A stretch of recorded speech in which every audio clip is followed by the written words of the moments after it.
Diálogos musicales con Gustavo Yepes.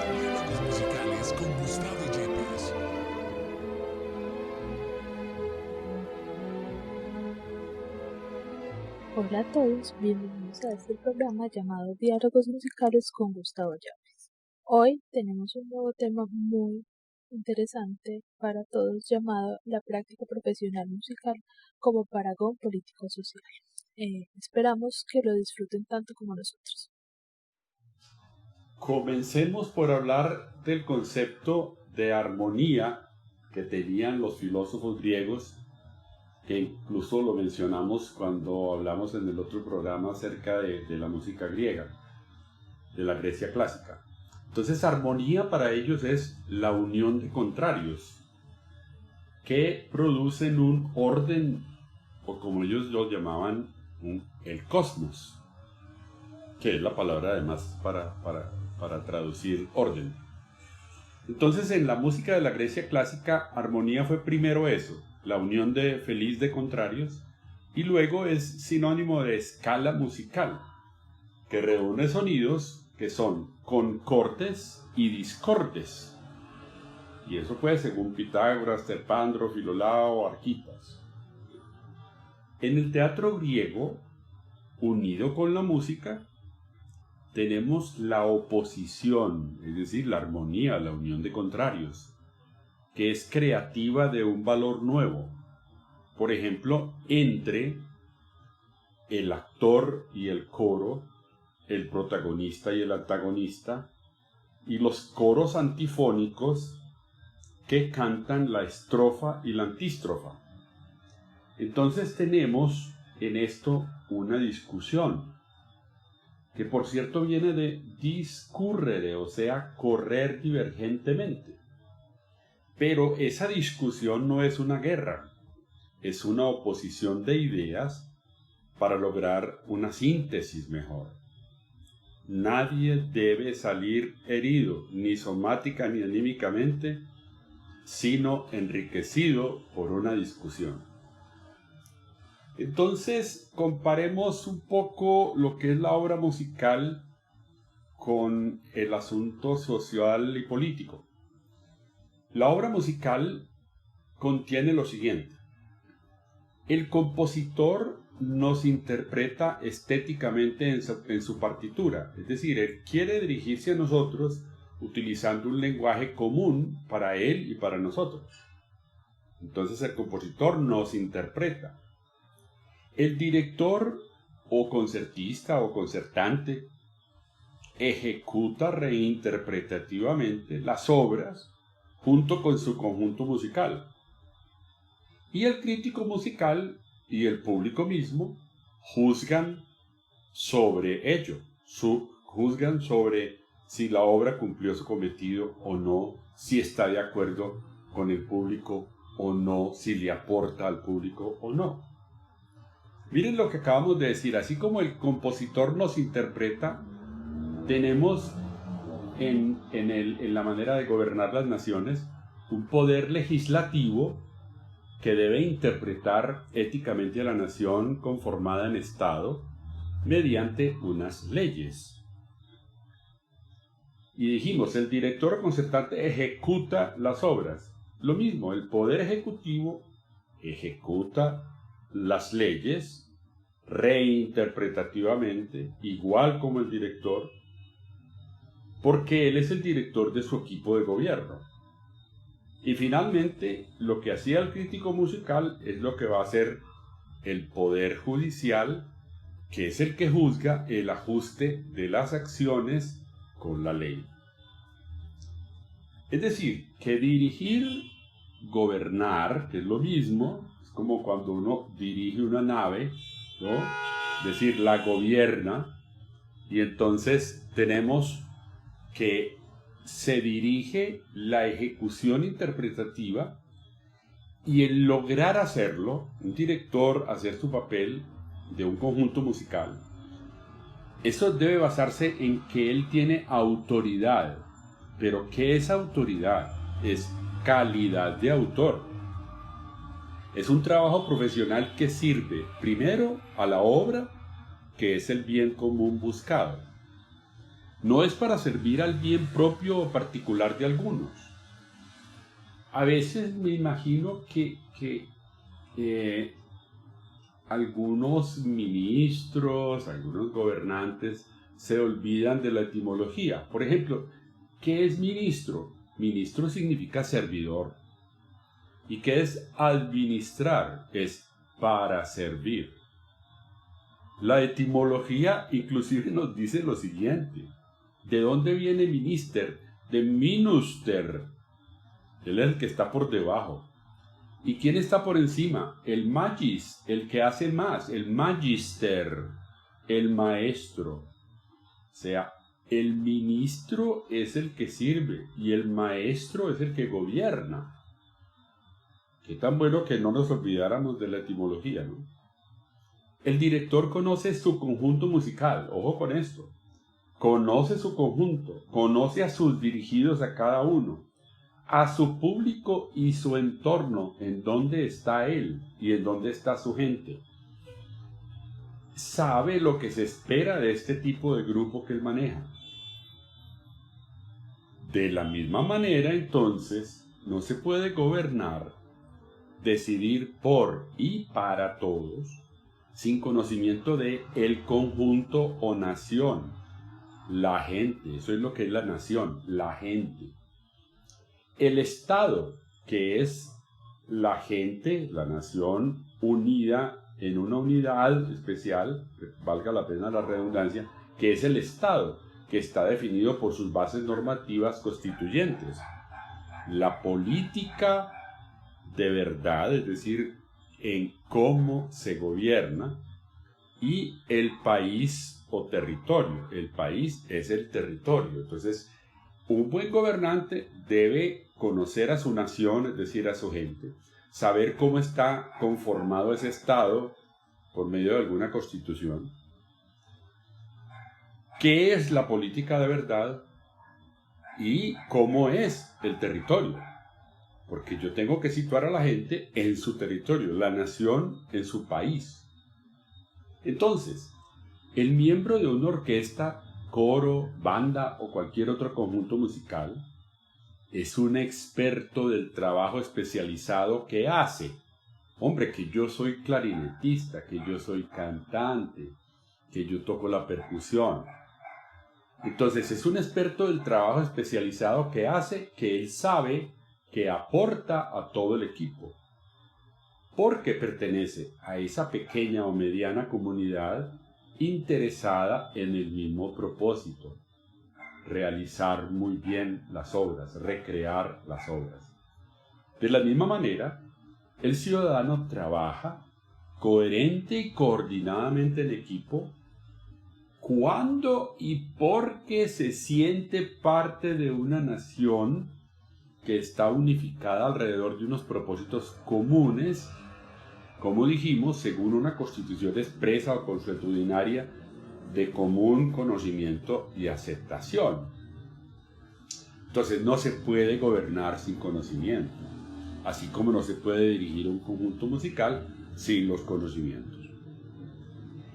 Nadie está en el grupo musicante, repito, llámese orquesta, banda, coro, sin que pueda sonar y ser oído, es decir, ser respetado en el momento adecuado. De la misma manera, todos los ciudadanos debemos poder ser tomados como personas. Ojo, ser tomados como personas. ¿De dónde vienen las personas? Personare, sonar bien, expresarse, ser oído, respetado, atendido. En una nación como en una orquesta, las personas deben poder sonar, deben poderse expresar, deben poder ser atendidas, oídas y respetadas. Entonces, ¿qué es un conjunto musical y especialmente una orquesta, por ejemplo?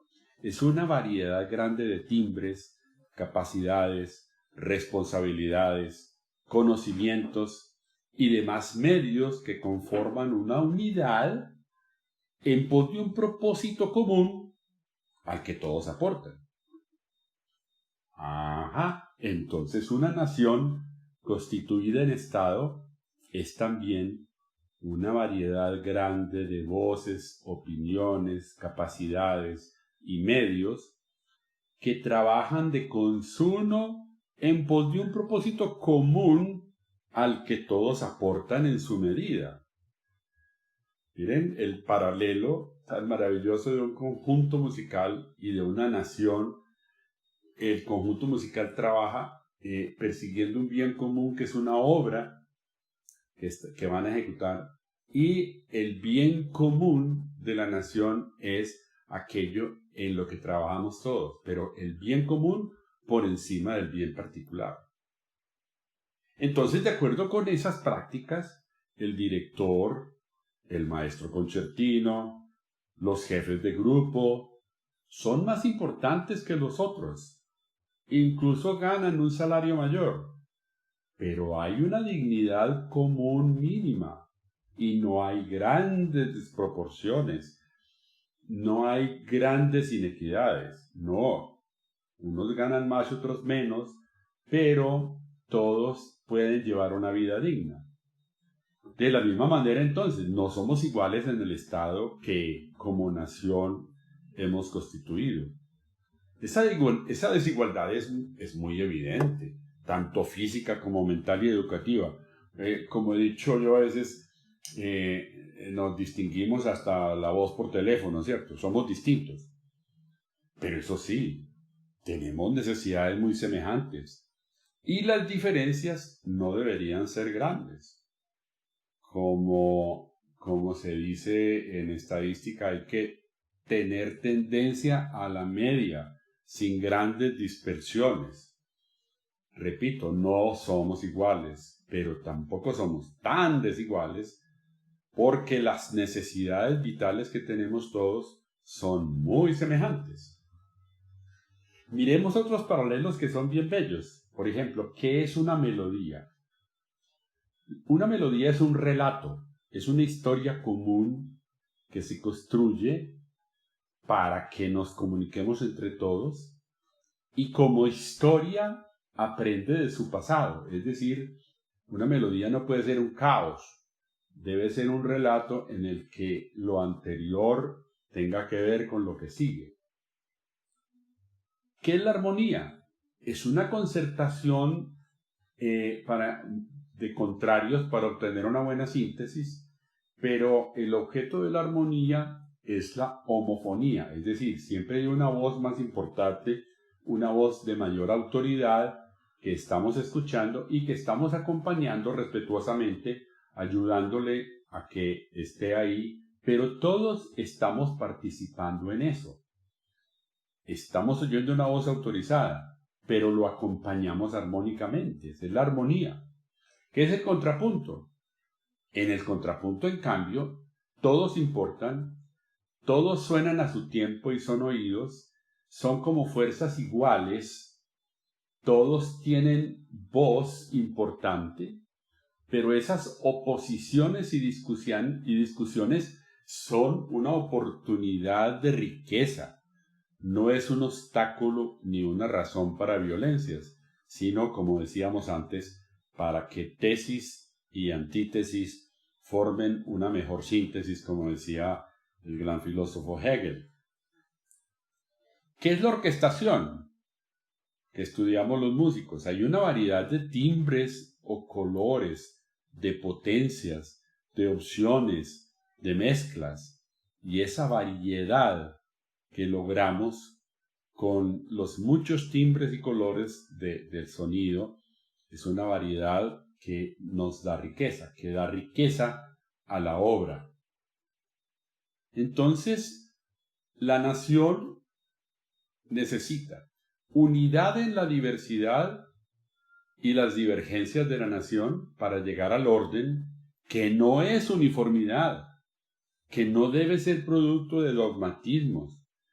Esa uniformidad no debe ser una marcha militar en donde todo el mundo va con el mismo paso, en obediencia ciega, sin responsabilidades individuales, sin tener incluso que responder por sus actos. la peor imagen de una nación sería eso de la marcha militar, ¿no? Entonces, ¿es necesaria una jerarquía? Sí, claro. ¿Y unas diferencias de rango? Sí. Pero eso no implica la dominación ni una imposición incontrastable, ¿no? ¿Por qué? Porque el ciudadano en una verdadera democracia, ojo con esto, que es muy importante, es fin y no medio. Es decir, el ciudadano no es descartable, no es algo que si se muere no importa. No, él debe morirse en su momento porque somos seres humanos, pero no cuando decida otro y no su propio cuerpo. No, él es un fin, no un medio. Él es un legislador primario, el ciudadano, y por ende tiene voz y debe ser oído. Como ya dijimos, es una persona que puede entonces personare, de ahí viene persona, resonar, tener una voz, ser atendido, recibir explicaciones, ser convencido mediante argumentos, ser corregido con respeto cuando no tuvo la educación que el Estado le debía. Ojo con eso, porque es que el problema es que si una persona se me equivoca en el ensayo, yo la corrijo amablemente, le digo en qué se equivocó y ahora debe repetir y hacerlo mejor. Pero si esa persona a nadie le ha enseñado, ¿cómo lo voy a corregir? En la nación pasa eso muchas veces. Una cantidad de gente que fue dejada de lado, que no fue educada ni instruida para el trabajo y no fue educada para la convivencia, ¿cómo no va a hacer malos actos? ¿Cómo no va a cometer delitos? Pero entonces, si yo como gobierno reconozco que no le di educación, yo lo debo corregir con respeto y ayudarle a cambiar. Pero no de la manera como sucede, por ejemplo, en nuestras cárceles. No, eso es terrible, porque es que eso es que el Estado no reconoce su falta, porque la falta es principalmente del Estado, que no los educó. ¿Por qué? Porque hemos evolucionado a partir de fieras.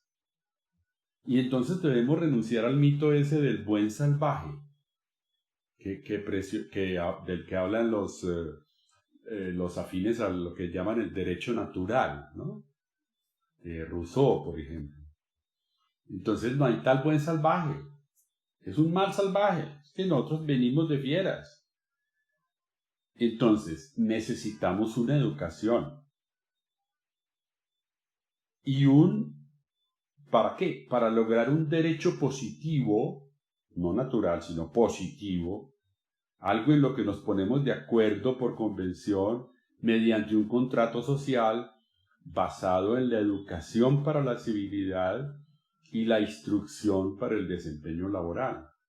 Todos marchando tras el bien común como creación voluntaria del hombre, por vía racional y por filantropía, no por derecho natural, porque es que el derecho natural no nos enseña eso.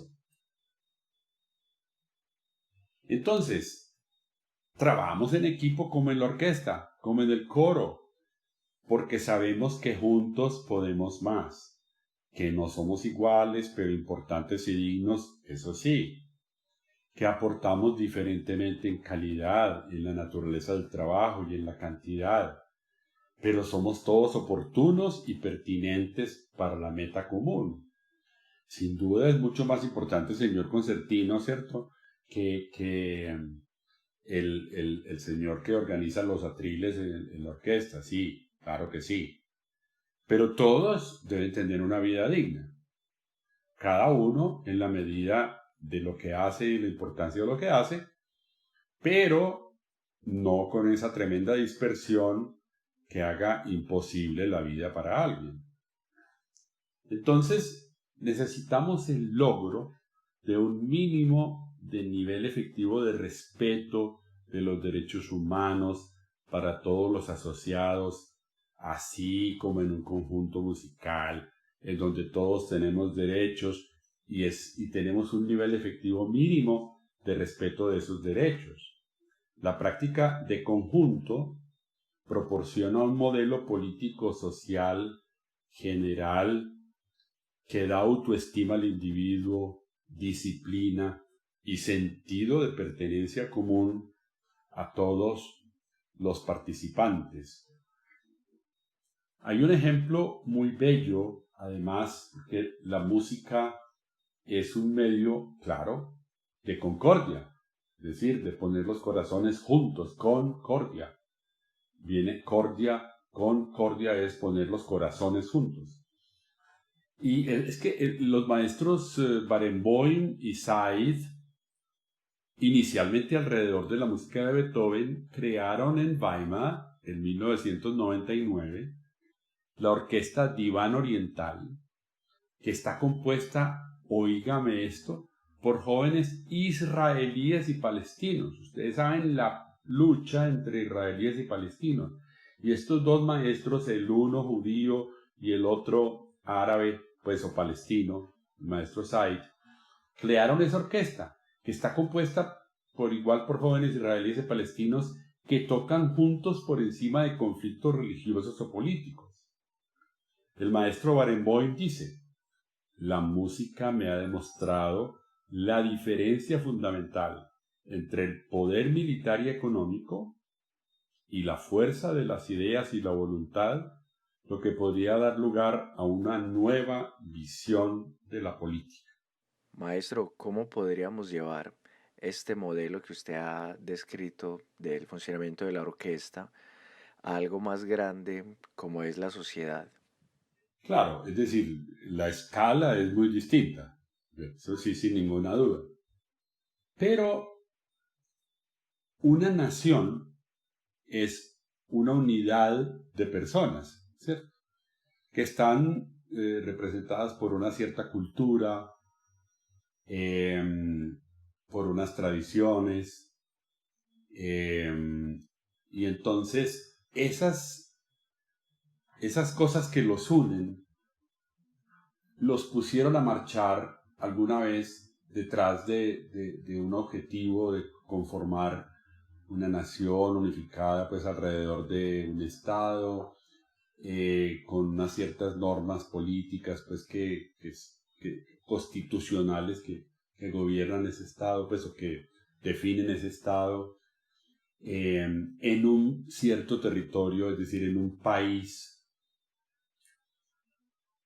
No podemos olvidar que, como venimos de fieras, entonces todos los estados actuales, más atrás o más recientemente, todos han nacido de la violencia, es decir, de la guerra.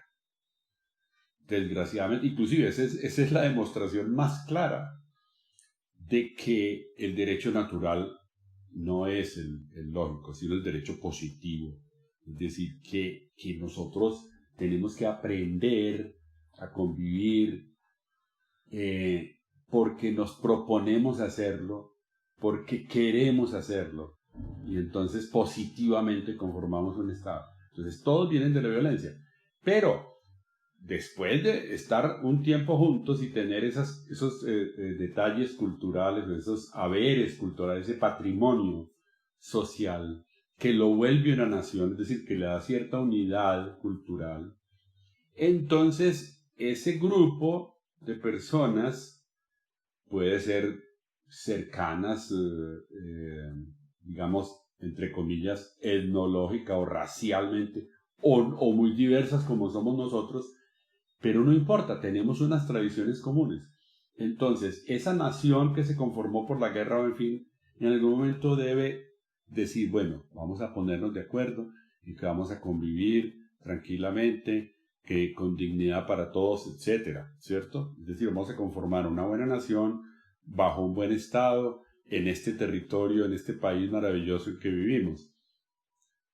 Esa voluntad general es que se logra, que no se puede lograr sino por medio de la educación, es lo que nos conformó a nosotros como una orquesta, por ejemplo. Fue una educación musical que permitió que nos pudiéramos juntar para perseguir un bien común que es el bien común de las obras que persigue esa orquesta.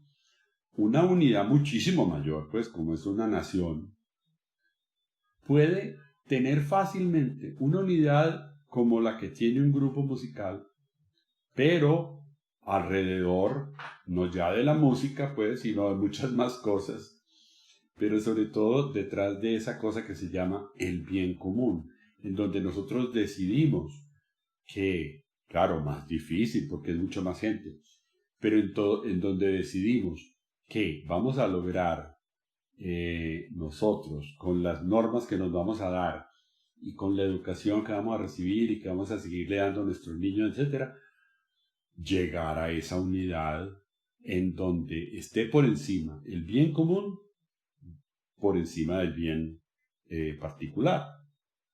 Entonces sí, no es lo mismo, no es comparable en número, pero sí es comparable en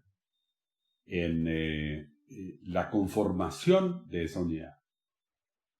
Maestro, hoy en día, sobre todo como por la arquitectura y todo esto, pues uno ya no se encuentra con el vecino o ya no interactúa tanto como con las personas que tiene alrededor.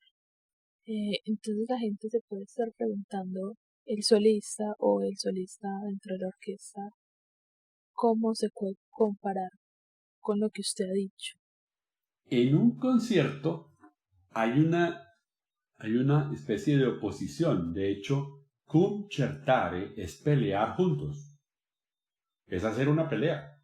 Eso es un certamen, ¿cierto? Concertare.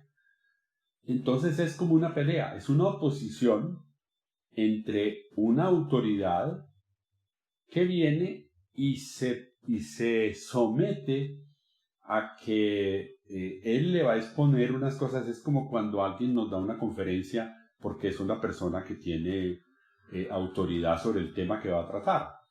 Ese es exactamente lo mismo que pasa en ese concertare, en esa pelea juntas que vamos a tener. Él nos va a expresar lo que piensa y nosotros vamos a estar con él de acuerdo a veces, en otras vamos a oponernos, vamos a discutir con él, en otras lo vamos a acompañar respetuosamente mientras él hace su solo, es decir, mientras él nos dice sus cosas que nos quiere decir, sus tesis. De manera que el concierto es eso, estamos ante una autoridad que nos está hablando y nosotros tanto vamos a estar de acuerdo con él como a veces vamos a estar en desacuerdo con él y vamos a establecer un diálogo. Un concierto es un diálogo. Incluso la visión del concierto grosso, por ejemplo, de la música, que es ese pequeño grupo de autoridades que es el grupo concertino y un grupo grupo grande que le contesta, que se parece un poquito como al teatro griego, que decíamos que son 1, 2, 3 personajes, pueden ser, que están en oposición, en antifonal, es decir, que primero habla el uno y después el otro contesta. El grupo concertino y el grupo orquestal que le contesta, que le comenta, que está en oposición con él, que cuando el otro representa una fuerza menor, después el otro representa una fuerza mayor. Ese es el concierto grosso. Y después va a ser eso el concierto. Y cuando tenemos, por ejemplo, un concierto para 2 o 3 solistas, como hay, ¿cierto? Conciertos dobles, triples. Entonces lo que tenemos es que un panel de autoridades. Eso es comparable con un panel de autoridades. Es como cuando tenemos ese tipo de trabajo académico en donde hay 3 autoridades que se ponen al frente y hacen una discusión y luego los demás hacen preguntas, participan, pero los oyen con atención, se les oponen también, etc. Así que hasta en eso, fíjate, del concierto, que parece una oposición, sí, es que la oposición siempre va a estar.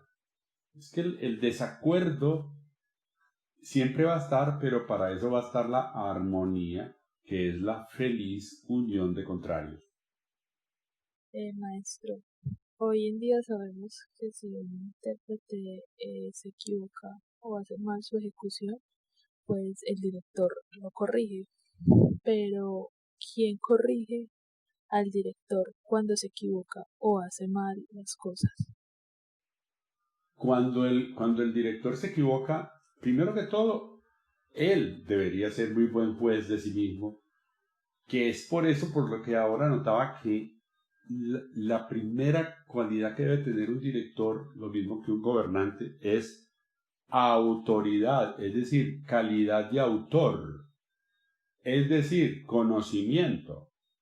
Entonces, si él no se equivoca, el grupo de autoridades que están debajo de él, es decir, el maestro concertino, los jefes de sección, pueden tener una reunión con él, y de hecho orquestas grandes como Berlín, por ejemplo, tienen una especie de comité académico, consejo académico, en donde ellos pueden entrar a dialogar y discutir con el director acerca de muchas cosas, acerca de su trabajo, de su desempeño, pero también acerca de los programas que propone, etc. Y digamos, entre comillas, corregirle las cosas que ellos creen que deben corregirle. Ese papel de director dictador que en algún momento hubo, especialmente entre el romanticismo y el siglo XX, que hubo unas especies de directores dictadores a los que nadie se les podía oponer. Por fortuna eso está mandado a recoger. Y hoy en día un director debe estar muy consciente de que su trabajo es un trabajo más que hay que cumplir, que es una labor de coordinación, pero que no es una labor de dictadorcito, ¿no? O sea que eso por fortuna también ha venido cambiando. Y es el papel del director, debe poder ser contrastado. Bueno, muchísimas gracias a Andrés y al maestro Gustavo y a todos nuestros oyentes por estar aquí en el programa. Recuerden seguirnos en Instagram como Diálogos Musicales y no olviden suscribirse a nuestro canal de YouTube Diálogos Musicales con Gustavo Yepes. Nos vemos en un nuevo programa. Hasta pronto. Diálogos.